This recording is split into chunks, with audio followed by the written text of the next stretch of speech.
Hello दोस्तों, मेरा नाम है शिवम। दोस्तों, आज हम डीएलएड यानी डिप्लोमा इन एलिमेंट्री एजुकेशन के फर्स्ट सेमेस्टर का एक इम्पॉर्टेंट सब्जेक्ट साइंस, जिसे हिंदी में विज्ञान कहा जाता है, इसके कुछ महत्वपूर्ण प्रश्नों को देखेंगे। दोस्तों, मैंने एक वीडियो पार्ट 1 के नाम से बनाया है। अगर आपने नहीं देखा है तो डिस्क्रिप्शन बॉक्स में लिंक है, आप वहां से जाकर देख सकते हैं। अब दोस्तों चलिए चलते हैं नेक्स्ट क्वेश्चन की तरफ। तो दोस्तों नेक्स्ट क्वेश्चन है, खिड़कियों में किस प्रकार का कांच प्रयोग में लिया जाता है, या खिड़कियों में किस प्रकार का कांच प्रयोग किया जाता है। तो दोस्तों, हमारे घर की जो खिड़कियां होती हैं उसमें जो कांच प्रयोग में लिया जाता है वो साधारण या मृदु कांच होता है। कौन सा कांच होता है? साधारण कांच होता है या मृदु कांच होता है। नेक्स्ट क्वेश्चन है, पुष्प के मुख्य 4 भागों के नाम लिखिए। दोस्तों बहुत इंपॉर्टेंट क्वेश्चन है, बीटीसी 2015 में पूछा गया है। तो दोस्तों पुष्प के 4 भाग जो होते हैं वो क्या क्या होते हैं? बाह्य दलपुंज, दलपुंज, पुंकेसर, स्त्रीकेसर। मैं आपको एक डायग्राम के माध्यम से समझाने का प्रयास करता हूं, ध्यान से देखिए दोस्तों। तो दोस्तों हम पुष्प का एक डायग्राम बना रहे हैं, जिससे आपको पुष्प के सभी पार्ट अच्छे से क्लियर हो जाएंगे। तो दोस्तों ध्यान से देखिए, हम डायग्राम बना रहे हैं, है ना।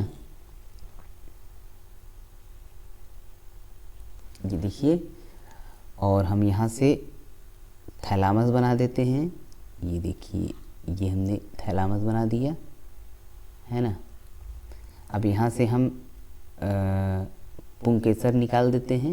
ये देखिए, ये हमारा पुंकेसर है, ठीक।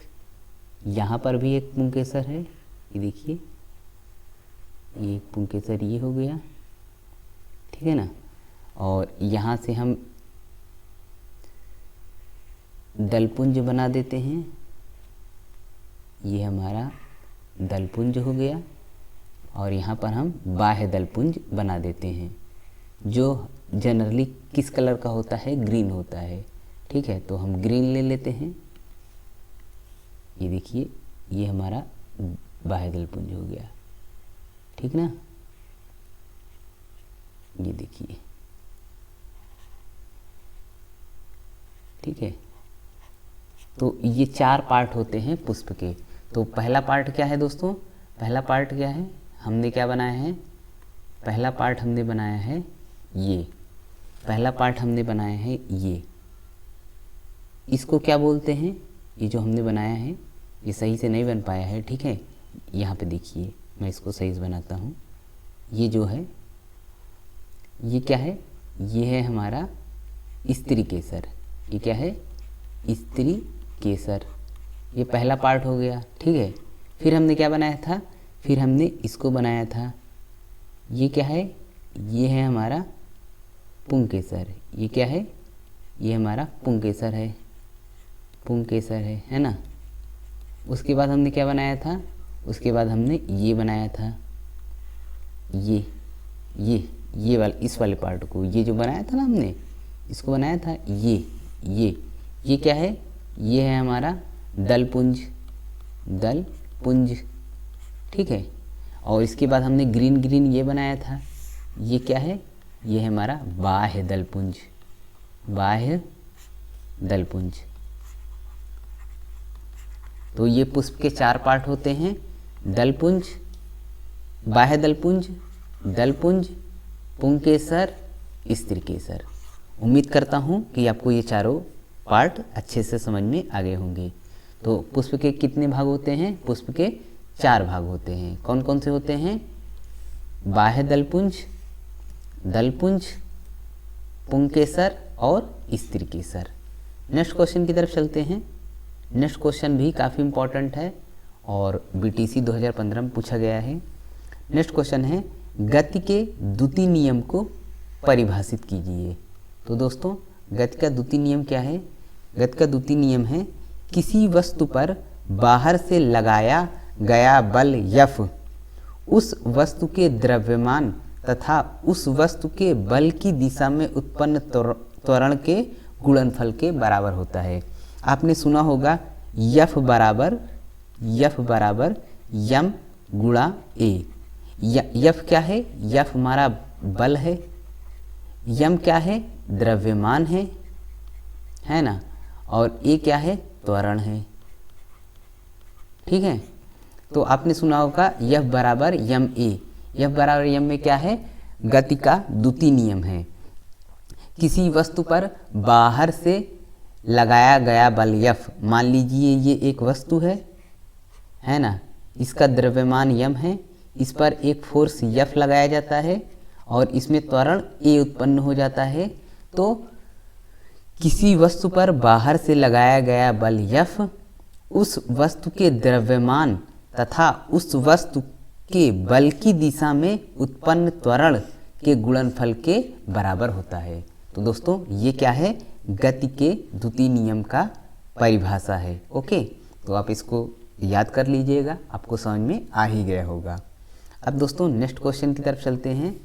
नेक्स्ट क्वेश्चन है पारदर्शी तथा अपारदर्शी को स्पष्ट कीजिए, है ना।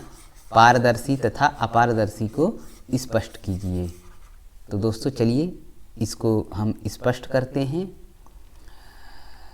तो दोस्तों पारदर्शी तथा अपारदर्शी वे पदार्थ जिनके आर पार हम देख सकते हैं, वे पदार्थ जिनके आर पार हम देख सकते हैं पारदर्शी कहलाते हैं। और यह गुण पारदर्शिता कहलाती है, यह गुण पारदर्शिता कहलाती है। ध्यान से देखिए, जो कांच होता है, जो सफ़ेद कांच होता है, उसके हम आर पार एकदम देख सकते हैं, इससे लाइट पूरी पास हो जाती है। जो पारदर्शी वस्तु होती है उनसे लाइट यानी प्रकाश जो होता है वो पूरा पास हो जाता है। तो हम ये कहते हैं कि जिसके आर पार हम देख सकें वो क्या होगा? वो हमारा पारदर्शी होगा और यह गुण पारदर्शिता कहलाएगी। तो पानी के आर पार हम देख सकते हैं, कांच के आर पार देख सकते हैं, सफ़ेद पन्नी जो है वो भी पारदर्शी में आती है, क्योंकि सफ़ेद पन्नी के आर पार हम देख सकते हैं। अब बात करते हैं अपारदर्शी। वे पदार्थ जिनके आर पार हम नहीं देख सकते उन्हें अपारदर्शी कहते हैं। ओके, वे पदार्थ जिनके आर पार हम देख सकते हैं पारदर्शी कहलाते हैं, वे पदार्थ जिनके आर पार हम नहीं देख सकते अपारदर्शी कहलाते हैं। और यह गुण क्या कहलाती है? अपारदर्शिता कहलाती है। इसका एग्जाम्पल क्या है? वायु। इसका एग्जाम्पल क्या है? वायु। और हम लकड़ी का दरवाज़ा होता है उसके आर पार भी हम नहीं देख सकते, तो वो भी क्या हो गई? अपारदर्शी। तो आप ऐसे बहुत से एग्जाम्पल सोच सकते हो। जिनके आर पार हम देख लेंगे वो क्या होगा? वो हमारा पारदर्शी होगा। जिनके आर पार हम नहीं देख पाएंगे वो अपारदर्शी। और जिनके कुछ आर पार हम देख सकते हैं वो पारभासी कहलाते हैं। तो मैं आपको एक एग्जाम्पल के माध्यम से अच्छे से समझाता हूँ। तो दोस्तों ध्यान से देखिएगा, आपको बहुत ही अच्छे से समझ में आएगा, है ना। इसको मैं पहले इरेज कर देता हूँ। ध्यान से देखिए दोस्तों, हमारे पास 3 वर्ड हैं। एक है पारदर्शी, एक क्या है? एक है हमारे पास पारदर्शी, दूसरा है अपारदर्शी। एक क्या है? पारदर्शी,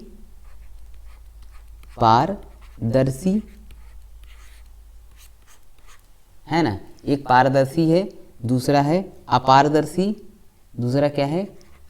अपारदर्शी, और तीसरा है पारभासी।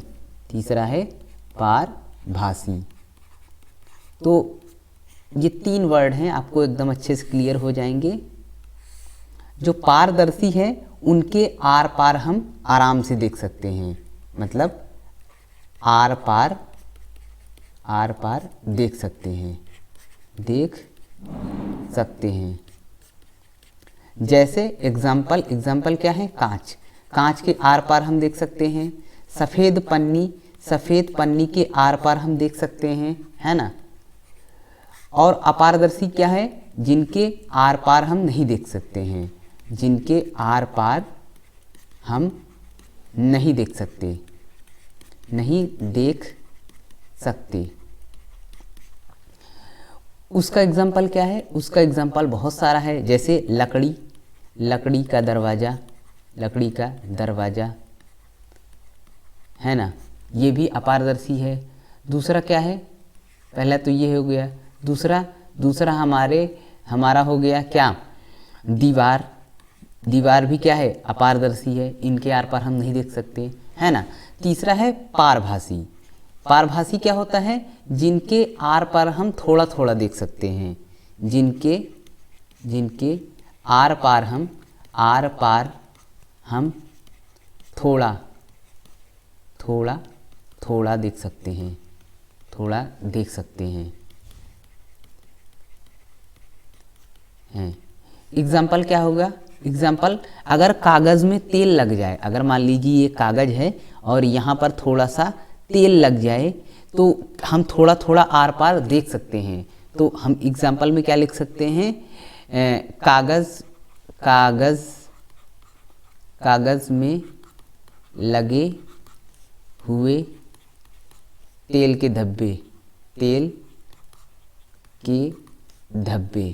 है ना, कागज़ में लगे हुए तेल के धब्बे। या अच्छी लैंग्वेज में हम बात करें तो तेल लगा कागज़, अच्छी लैंग्वेज में क्या कहेंगे हम, तेल लगा कागज़, तेल लगा कागज़, है ना। तो पारदर्शी क्या है, जिनके आर पार हम देख सकते हैं। अपारदर्शी क्या है, जिनके आर पार हम नहीं देख सकते। पारभासी क्या है, जिनके आर पार हम थोड़ा थोड़ा देख सकते हैं। एग्जाम्पल कांच या सफ़ेद पन्नी, इसमें क्या है, लकड़ी का दरवाज़ा, दीवार, इसमें क्या है, तेल लगा कागज़। एक हम और कह सकते हैं, जिनसे प्रकाश 100% पास हो जाए। जैसे मान लीजिए ये पारदर्शी है तो इनसे प्रकाश जो होगा वो 100% पास हो जाएगा, यानी जो प्रकाश 100% प्रकाश जो होता है वो पारदर्शी में 100% पास हो जाता है। अपारदर्शी में प्रकाश जो होता है वो आर पार नहीं होता है, अपारदर्शी में प्रकाश आर पार नहीं होता है, यानी इसमें क्या होगा, 0% प्रकाश आस पार होगा, इसमें प्रकाश जो होगा 0% आर पार होगा। और इसमें 3 से 5%, इसमें 3 से 5% प्रकाश आर पार होता है। तो मतलब जिनसे प्रकाश 100% पार हो जाए वो पारदर्शी, जिनसे प्रकाश 0% या कुछ भी प्रकाश पास ना हो वो अपारदर्शी, और जिनसे प्रकाश कुछ प्रकाश पार हो जाए वो पारभासी। ये भी परिभाषा होती है पारदर्शी, अपारदर्शी और पारभासी की। आप इसको भी याद कर सकते हैं और जो दूसरा मैंने बताया उसको भी याद कर सकते हैं। पहला क्या है, जिनके आर पार हम देख सकते हैं वो पारदर्शी, जिनके आर पार हम नहीं देख सकते वो अपारदर्शी, जिनके आर पार हम कुछ या थोड़ा थोड़ा देख सकते हैं वो पारभासी। एग्जाम्पल मैंने आपको बता दिया। आप ऐसे भी कह सकते हैं, जिनसे प्रकाश 100% पास हो जाए पारदर्शी, जिनसे प्रकाश कुछ भी पास ना हो अपारदर्शी, जिनसे प्रकाश कुछ पास हो जाए पारभासी। तो चलिए डिफिनीशन की तरफ चलते हैं दोस्तों। तो ये देखिए यहाँ पर भी वही लिखा गया है, एक बार मैं फिर से पढ़ देता हूँ, है ना, एक बार मैं फिर से इसको पढ़ देता हूँ, आपको अच्छे से क्लियर हो जाएगा। वे पदार्थ जिनके आर पार हम देख सकते हैं उन्हें पारदर्शी कहा जाता है और यह गुण पारदर्शिता कहलाता है। एग्जाम्पल क्या है, पानी, कांच। वे पदार्थ जिनके आर पार हम नहीं देख सकते उन्हें अपारदर्शी कहा जाता है तथा यह गुण अपारदर्शिता कहलाता है। वायु और लकड़ी का दरवाज़ा और दीवार, ये सारे एग्जाम्पल हैं। कुछ पदार्थ ऐसे होते हैं जिनसे धुंधला दिखाई देता है, उन्हें पारभासी कहा जाता है। उदाहरण क्या है? तेल लगा कागज, बटर पेपर, पॉलीथीन आदि। ओके, तो ये डिफिनीशन भी आपको क्लियर हो गई होगी। नेक्स्ट क्वेश्चन की तरफ चलते हैं। नेक्स्ट क्वेश्चन है परमाणु किसे कहते हैं? तो दोस्तों परमाणु वह छोटे से छोटा भाग है जो किसी भी रासायनिक अभिक्रिया में भाग ले सकता है परंतु स्वतंत्र अवस्था में नहीं रह सकता। परमाणु तत्व का वह छोटे से छोटा भाग है जो किसी रासायनिक अभिक्रिया में भाग ले सकता है परंतु स्वतंत्र अवस्था में नहीं रह सकता, परमाणु कहलाता है। नेक्स्ट क्वेश्चन की तरफ चलते हैं दोस्तों। नेक्स्ट क्वेश्चन है अलैंगिक जनन की 5 विधियों या प्रकारों के नाम लिखिए। तो दोस्तों अलैंगिक जनन की 5 विधियां कौन कौन सी हैं? पहला है विखंडन। पहला क्या है? विखंडन।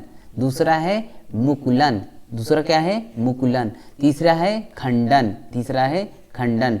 चौथा है बीजाणुओं द्वारा। चौथा क्या है? बीजाणुओं द्वारा। पांचवा है कायिक प्रवर्धन।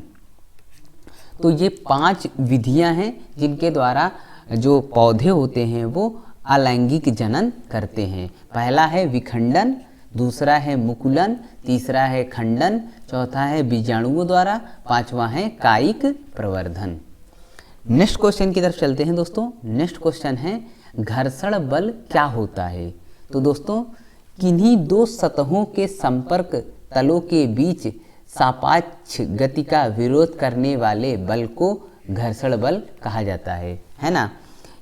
आपने देखा होगा जब हम चलते हैं तो दोस्तों हमारे पैर और सड़क के बीच एक बल कार्य करता है जिसको घर्षण बल कहते हैं। जैसे मान लीजिए ये एक कोई मोटरसाइकिल है ना, या कोई 2 चक्के की वाहन है। हम इसको चला के छोड़ देते हैं। हम इसको क्या करते हैं? चला के छोड़ देते हैं। तो हम देखते हैं कि ये कुछ देर आगे जाती है और उसके बाद ये ऑटोमेटिक रुक जाती है। हमको कुछ नहीं करना पड़ता है, ये ऑटोमेटिक रुक जाती है। ये रुकती क्यों है? क्योंकि घर्षण बल लगता है जो पीछे की तरफ लगता है ना, जो घर्षण बल पीछे की तरफ लगता है और इसको रोक देता है। तो घर्षण बल क्या है? किन्हीं 2 सतहों के संपर्क तलों के बीच सापेक्ष गति का विरोध करने वाले बल को घर्षण बल कहा जाता है। ओके, तो आपको ये समझ में आ गया होगा। घर्षण बल क्या करता है? 2 सतहों के संपर्क तलों के बीच सापेक्ष गति का विरोध करता है और किसी भी वस्तु को चलने से रोकने का कार्य करता है। किसी भी वस्तु को चलने से रोकने का कार्य करता है। जैसे मान लीजिए ये एक कोई ढलान है और हम यहाँ पर एक ब्लॉक रख देते हैं, तो हम देखते हैं कि ये नीचे गिर जाता है। लेकिन यहीं अगर हम बात करें, इसको हम अगर ऐसे रख दें, ऐसे रखें, तो हम देखते हैं अगर यहाँ से हम यह फोर्स लगाएं तो ये धीरे धीरे ऊपर बढ़ता है। क्यों बढ़ता है? क्योंकि यहाँ पे घर्षण बल जो लगता है वो पीछे की तरफ लगता है और यहाँ पर घर्षण बल ये जब नीचे गिरता है तो वो आगे की तरफ लगता है। तो घर्षण बल का डायरेक्शन बदल सकता है कि किस तरीके से उस पर फोर्स लग रहा है। ओके, तो जो घर्षण बल होता है वो 2 वस्तुओं के बीच सापेक्ष गति का विरोध करता है। ओके, तो आपको इतना याद रखना है। नहीं तो बस आपको इतना ही याद रखना है। जब मैं घर्षण पढ़ाऊंगा तब आपको बहुत ही अच्छे कंसेप्ट से बताऊंगा। बस आपको इतना याद रखना है कि 2 सतहों के संपर्क तलों के बीच सापेक्ष गति का विरोध करने वाले बल को घर्षण बल कहते हैं। ओके, नेक्स्ट क्वेश्चन की तरफ चलते हैं दोस्तों। नेक्स्ट क्वेश्चन है पेड़ पौधों में अलैंगिक प्रजनन विधियों के नाम लिखिए। तो दोस्तों पेड़ पौधों में अलैंगिक प्रजनन की विधियां, पहला है रोपण, दूसरा है कलम लगाना, तीसरा है दाब, चौथा है कलम। ओके, तो ये 3-4 विधियां हैं। आप इसमें से रोपण, कलम लगाना, दाब, ये तीनों लिख सकते हैं। नेक्स्ट क्वेश्चन पर चलते हैं दोस्तों। नेक्स्ट क्वेश्चन है पत्तियों का मुख्य कार्य लिखिए। तो दोस्तों जो पत्तियां होती हैं, जैसे मान लीजिए ये प्लांट है और ये इसकी पत्ती है है ना, ये एक पौधा है और इसकी ये पत्ती है। तो पत्ती का मुख्य कार्य क्या होता है दोस्तों? पत्ती का जो मुख्य कार्य होता है वो प्रकाश संश्लेषण यानी भोजन बनाना। पत्तियों का मुख्य कार्य क्या होता है? प्रकाश संश्लेषण यानी भोजन बनाना। तो पत्तियों का मुख्य कार्य प्रकाश संश्लेषण की क्रिया में भाग लेना होता है। आपको समझ में आ गया होगा। नेक्स्ट क्वेश्चन की तरफ चलते हैं। नेक्स्ट क्वेश्चन है ऊर्ध्वपातन किसे कहते हैं? उदाहरण देकर समझाइए। तो दोस्तों वे पदार्थ जो गर्म करने पर बिना द्रव में बदले सीधे गैस के रूप में बदल जाते हैं ऊर्ध्वपात कहलाते हैं तथा यह क्रिया ऊर्ध्वपातन कहलाती है। दोस्तों आपने देखा होगा जो कपूर होता है जब हम उसको जलाते हैं तो वो सीधे, कपूर जो होता है वो ठोस होता है ना, ठोस होता है। और इसको जब हम जलाते हैं तो वो सीधे किस में कन्वर्ट हो जाता है? गैस में कन्वर्ट होता है। तो मतलब वे पदार्थ जो गर्म करने पर बिना द्रव में बदले सीधे किस में बदल जाते हैं? गैस में बदल जाते हैं, वो ऊर्ध्वपात कहलाते हैं और यह क्रिया ऊर्ध्वपातन कहलाती है। तो मतलब ऊर्ध्वपातन में क्या होता है? ऊर्ध्वपातन में दोस्तों होता है जो हमारा ठोस होता है, जो हमारा क्या होता है? जो हमारा ठोस होता है वो किस में बदल जाता है? ठोस हमारा गैस में डायरेक्ट बदल जाता है। हम जानते हैं कि ठोस किस में बदलता है? पहले ठोस बदलता है द्रव में और द्रव किस में बदलता है? गैस में। लेकिन ऊर्ध्वपातन एक ऐसी प्रक्रिया है जिसमें ठोस जो है वो द्रव में नहीं बदलता और द्रव गैस में नहीं बदलती, ठोस डायरेक्ट गैस में बदल जाती है। ठोस किस में होती है? डायरेक्ट गैस में बदल जाती है। जब ठोस डायरेक्ट गैस में बदल जाए तो वो पदार्थ ऊर्ध्वपात कहलाता है और यह क्रिया ऊर्ध्वपातन कहलाती है। मतलब वे पदार्थ जो गर्म करने पर बिना द्रव में बदले सीधे गैस के रूप में बदल जाते हैं ऊर्ध्वपात कहलाते हैं। यह क्रिया ऊर्ध्वपातन कहलाती है। उदाहरण क्या है? उदाहरण आपको याद रखना है कपूर, आयोडीन, नौसादर। ये तीन बहुत इंपॉर्टेंट एग्जाम्पल हैं, कपूर, आयोडीन और नौसादर। नेक्स्ट क्वेश्चन की तरफ चलते हैं दोस्तों। नेक्स्ट क्वेश्चन है घूमते हुए लट्टू में किस प्रकार की गति होती है? तो दोस्तों घूमते हुए लट्टू आपने देखा हो, जो लट्टू होता है वो ऐसा होता है ना, और ऐसे घूमता रहता है। तो घूमते हुए लट्टू में किस प्रकार की गति होती है दोस्तों? घूर्णन गति होती है। कौन सी गति? घूर्णन गति। घूमते हुए लट्टू में कौन सी गति? घूर्णन गति। आपको ऐसे ही याद रखना है, घूमते हुए लट्टू, घू से घूर्णन, घूमते हुए लट्टू मतलब घूर्णन गति, घूमते हुए लट्टू मतलब घूर्णन गति। ओके, नेक्स्ट क्वेश्चन की तरफ चलते हैं दोस्तों। नेक्स्ट क्वेश्चन है हमारे शरीर में कितनी ज्ञानेंद्रियां पाई जाती हैं तथा उनके नाम लिखिए। तो दोस्तों हमारे शरीर में 5 ज्ञानेंद्रियां पाई जाती हैं। कितनी ज्ञानेंद्रियां पाई जाती हैं? 5। उनके नाम क्या क्या हैं? आँख, नाक, कान, जीभ, त्वचा। आँख, नाक, कान, जीभ, त्वचा। तो दोस्तों ये कुछ इम्पॉर्टेंट क्वेश्चन हैं जो आपके पेपर डीएलएड फर्स्ट सेमेस्टर के साइंस सब्जेक्ट में पूछे जा सकते हैं। आपको ये वीडियो कैसा लगा कमेंट बॉक्स में ज़रूर बताइए। और आपने अभी तक अगर द लर्नर चैनल स्टोरी को सब्सक्राइब नहीं किया है तो इसको सब्सक्राइब कर लीजिएगा और बेल आइकन को भी हिट कर दीजिएगा, ताकि जब भी हम कोई नई वीडियो अपलोड करें तो उसका नोटिफिकेशन आपको तुरंत मिल जाए। चलिए दोस्तों मिलते हैं नेक्स्ट वीडियो में, तब तक जय हिंद, वंदे मातरम। Thank you.